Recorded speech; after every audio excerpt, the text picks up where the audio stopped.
A lot of cyber threats are preventable, especially for small businesses. And I was at so many business networking events during the last weeks where business owners told me that they ended up in this trap and they never knew before, like what they should have an eye on to not be a victim of a cyber attack or fraud with their business.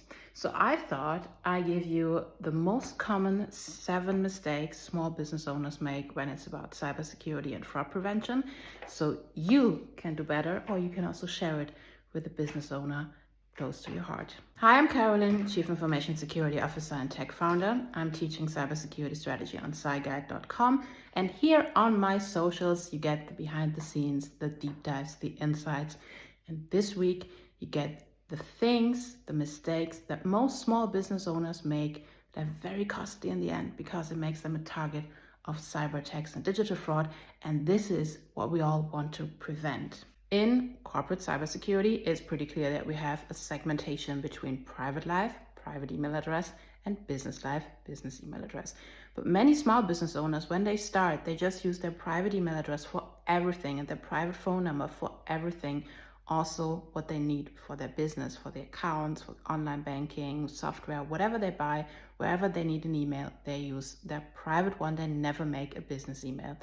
And this is one of the mistakes that costs so much in the end, because when a small business becomes a target, it's pretty likely that an attack starts with a social channel or with this private email address that's used for business, because private email addresses are normally a bit neglected when it's about cybersecurity. And then this is also the main business email address. So we have something that's not covered by any security measure, but still the most important contact detail for the business. And this is what we don't want. We want clear segmentation. So when you have a small business or you know somebody starting a small business, tell them that it's important they have a different business email address and a different business phone number in the best case as well. And so on, everything they use for business is a separate account. So we have the segmentation, we have a barrier between private life and business life. Whatever happens on one side cannot spill over to the other easily. Working in cybersecurity and with clients, I even have different email accounts. Like I have some for different business offers, where I also have marketing emails and contacts to business partners and get the newsletters.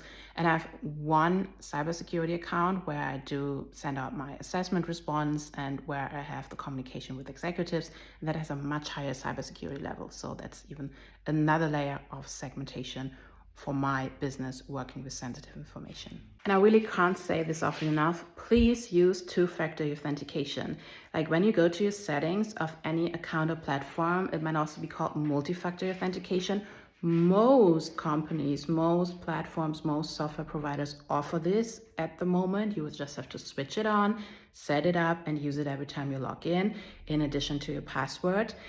Some business solutions don't offer that yet, then definitely contact them or watch out for what kind of additional security solutions they offer, because the password can be cracked with computing power, and computing power is getting so much more available these days.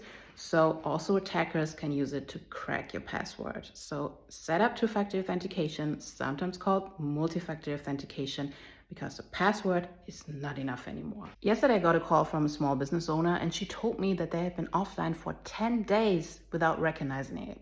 Like they have a retail store and like they are not so attached to the screen every day. So their website was offline, nobody could reach them via email, and they just didn't hear anything from clients.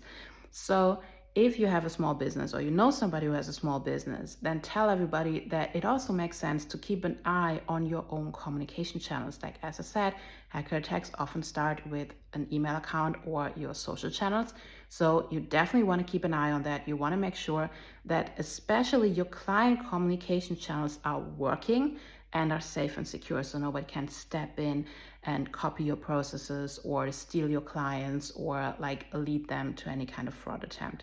But this is your duty. Like you have to take care of your communication channels. And I know there's a lot going on. There are also a lot of attacks against big tech players. So sometimes things might be offline for 2 hours or half a day, But first of all, you want to know about, and then you want to know about what's going on, if you can fix it or you have to wait. And you want to make sure that you cover and observe your communication channels for your small. Another part of observing your communication channels is also make sure that AI is not damaging your business. You find so much information and additional tutorials on my channels about that. But where I see this so often is with customer service at the moment. Like somebody might have sold you the AI agent for customer service or the bot or whatever you have been promised, but it might not work like you expected yet. So you might lose clients and damage your brand while you think you have an AI agent working properly doing your customer service. You want to make sure that you understand what AI should do, that you also understand how it really works, and have a close eye if it does what was promised to you, and then also make the little changes and adjustments so that maybe in a month or 2 or 5, it works like you want it, but you also want to make sure that you're not losing clients in between or open a door for attackers because you're not closely observing your AI tools and agents. And so many small business owners still think that when they're in trouble in the middle of a cyber attack or a digital fraud attempt, somebody will sniff it and come over and help them, like the police, the government, any kind of magic cybersecurity team. But unfortunately, that will not happen. Like small businesses successfully fighting cyber attacks and digital fraud attempts have been prepared before, because also hackers see that on their systems, and in general, they get an idea like what kind of cybersecurity level a business has. So you're the less interesting target the higher your cybersecurity level is. And then when something happens and you know exactly who to call, this is what you prepare before. You then have a worst case plan, you have a list, you have your measures in place, you can easily get back to work. It doesn't kick you out of business, but this is work before. So what you can do now is you can flip through the videos on this channel. There you find so many recommendations around cybersecurity, AI security, measures you can implement easily, and you can also forward the videos in your team chat so that everybody knows what's going on. And if you want to do it strategically, you can go to cyguide.com, and then you can easily learn what steps I like to implement as Chief Information Security Officer with my clients. And you can do that for your business as well. And in the best case, get your cybersecurity strategy certified and get your return on investment as well. Another cybersecurity myth so many small business owners still believe is that cybersecurity is more expensive than the cost of a hacker attack. And in the meantime, the average cost of a hacker attack is around $5 million US, and even more expensive actually when you have a business in the US. So in Europe, it might be cheaper. But the prevention costs, like I can somehow understand that, because you see these shiny advertisements of the big four and the huge consulting companies, and then you estimate, oh, it has to be a 6-7 digit budget. And yes, there are corporates paying that for cybersecurity. But I did a video on that before. We calculated roughly with my business partners. Like now with the online course from Zero to Cybersecurity Certification in place, and with business partners I trust and I work with all the time, if you invest 10 to 15,000 euros in the beginning, let's say the first year of your cybersecurity journey, you can easily set up your strategy, and then you can also get your first return on invest, best case, from remaining clients already waiting for you to have higher cybersecurity levels, and then you can move on. You can still do more, but most small business owners don't start with cybersecurity, with prevention measures, with having a higher protection level for their company. And this is the point where we need to change something. Like, it's not about making more revenue, investing more in cybersecurity. It's about getting started so that you are the less interesting target for the attackers. Whenever a small business owner tells me about being hacked or ending up in an AI-driven fraud attempt, the story is mostly like, I never thought I could be a target. I was not aware. I was not prepared. It cost me so much time and money, and I also don't believe in people anymore. Like, how could somebody be so bad to attack my little business? So it's an overall damaged situation. It's not just money, it's also the mental stress and the belief in people that suffers from these attacks.